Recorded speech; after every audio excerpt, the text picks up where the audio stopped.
पैदा हो गए हैं। आज सुबह तक यहाँ 49 डिग्री तक तापमान था और गर्मी से लोगों का जीना बेहाल था। लेकिन दोपहर बाद से हुई बारिश के बाद जिले में कई जगहों पर जलभराव देखा गया है और सड़कें बारिश के पानी से लबालब भरी नजर आई हैं। एक तरफ लोगों को भीषण गर्मी से राहत तो मिली है, लेकिन सड़कों पर पानी भरने से एक और परेशानी भी सामने आ गई। तस्वीरें हम आपको दिखाना, आप देखिए कैसे सड़कों पर लबालब पानी भरा हुआ है। सुबह तक 49 डिग्री जिले का तापमान था और दोपहर बाद बारिश हुई है। सड़कें जलमग्न होती हुई नजर आई। गर्मी से राहत तो जरूर मिली है लोगों को, लेकिन देखिए किस तरीके से जो है सड़कों पर जलभराव की स्थिति देखने को मिल रही है, जिससे लोगों को समस्याओं का सामना भी करना पड़ रहा है।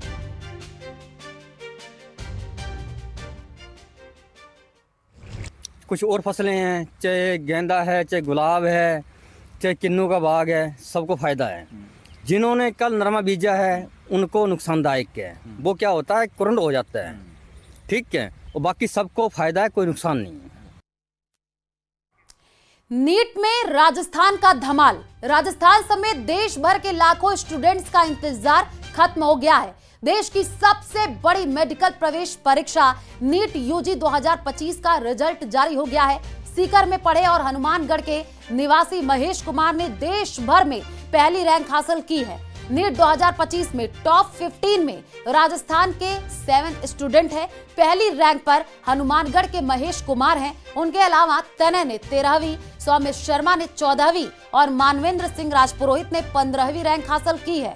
इसके साथ ही कोटा में पढ़ने वाले 3 स्टूडेंट ने टॉप 10 में जगह बनाई है। मृणाल किशोर झा दिल्ली की 4थी, केशव मित्तल चंडीगढ़ की 7वीं और भव्य झा अहमदाबाद की 8वीं रैंक आई है। वहीं कोटा की कोचिंग से ऑल इंडिया टॉप 10 में 3 स्टूडेंट्स रहे हैं।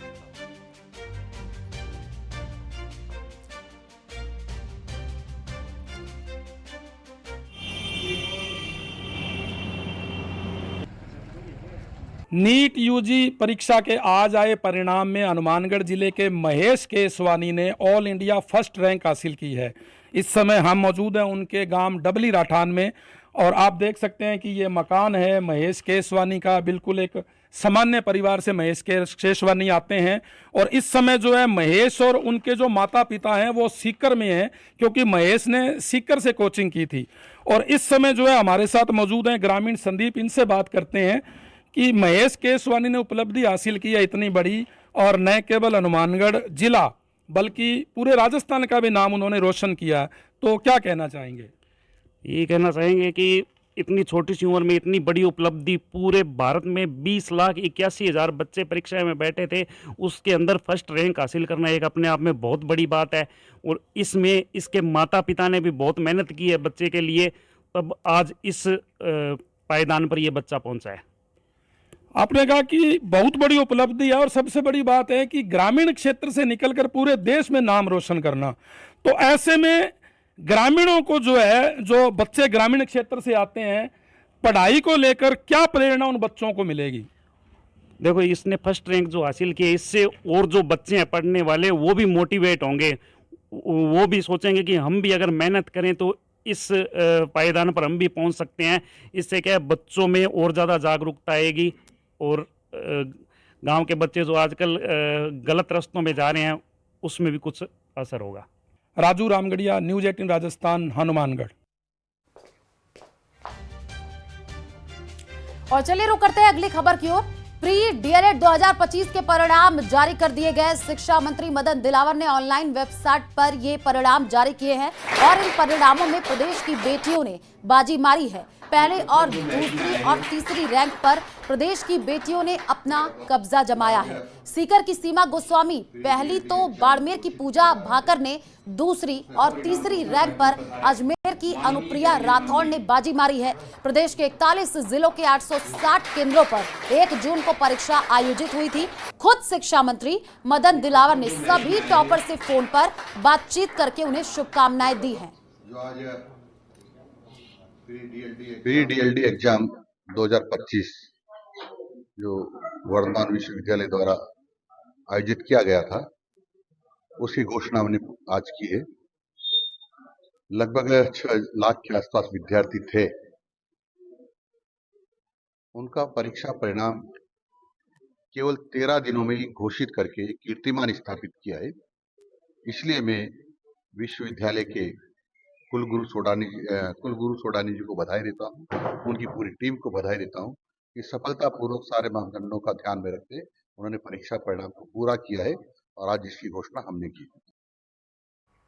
पीएचडी मंत्री कन्हैयालाल चौधरी झुंझुनू के दौरे पर हैं। इस दौरान सर्किट हाउस में भाजपा शहर अध्यक्ष कमलकांत शर्मा ने विधायक राजेंद्र बाबू के जरिए शहर में बिगड़ी पानी सप्लाई का मुद्दा उठाया और कहा कि शहर में एक दिन छोड़कर एक दिन पानी की सप्लाई हो रही है, जिसे पीएचडी मंत्री कन्हैयालाल चौधरी ने गंभीर माना और सर्किट हाउस में ही सिटी एईएन पुनीत सैनी को बुलाया गया।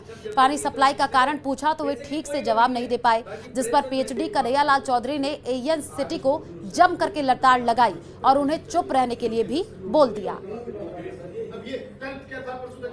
सर्किट हाउस के अंदर आज समस्या है कि झुंझुनू के अंदर पर डे पानी क्यों नहीं आता, एक दिन छोड़ के एक दिन पानी क्यों आता है। जब हमने इसकी समीक्षा की, क्योंकि यहाँ काम रूडीप के द्वारा किया गया था, उसमें कहीं ना कहीं टेक्निकल मिस्टेक थी, हमारे लोगों ने उसको हैंड ओवर कर लिया। हम उसके देख के उसमें चर्चा करें कि किस तरह से पानी दे, किस तरह से आखिरी छोर तक पानी जाए। उसके लिए मैंने यहाँ के अधिकारी को डायरेक्शन दिया है, मेरे को 15 दिन में रिपोर्ट देंगे, उसमें एक्स्ट्रा कोई चेंजेस करना वो करेंगे, क्योंकि पानी की कोई कमी नहीं है, पैसे की कोई कमी नहीं, फिर भी जनता परेशान क्यों है। इसके लिए हम इसको देख के इसका 100% इसका समाधान करें। खबर जोधपुर से है, जहां निगम की टीम फिर उम्मेद सागर बांध पहुंची है और अतिक्रमण हटाने के बाद मलबा हटाने की कवायद शुरू कर दी गई। फिर से अतिक्रमण न हो उसको लेकर के प्रयास किया जा रहा है। तो जोधपुर से ये जानकारी है, जहां निगम की टीम फिर उम्मेद सागर बांध पहुंची। तस्वीर आई है जो कि हम आपको स्क्रीन पर दिखा भी रहे हैं। अतिक्रमण हटाने के बाद मलबा हटाने का कवायद शुरू कर दी गई और फिर से अतिक्रमण न हो उसको लेकर के प्रयास किया जा रहा है।